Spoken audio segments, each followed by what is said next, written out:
Hello guys, in today's video I'm going to show you how to hide desktop notifications in your BlueStacks. So let's begin.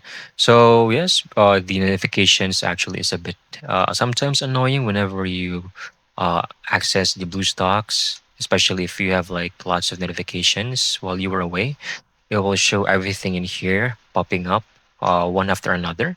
So what we can do, we can hide them right over here. Go to your settings. It should be right over here. The gear icon, click that, and then you would like to go to preferences. Over here, on the most bottom section or option, hide or auto hide desktop notifications. Make sure this is turned on, and that will all of those notifications will be hidden. So you can save or you can click on save changes, click yes or click X, and then you're good to go. You successfully hide desktop notifications in your BlueStacks, but you should still be able to hear the alerts and still access them in your notification tab. So I hope you found this video very helpful.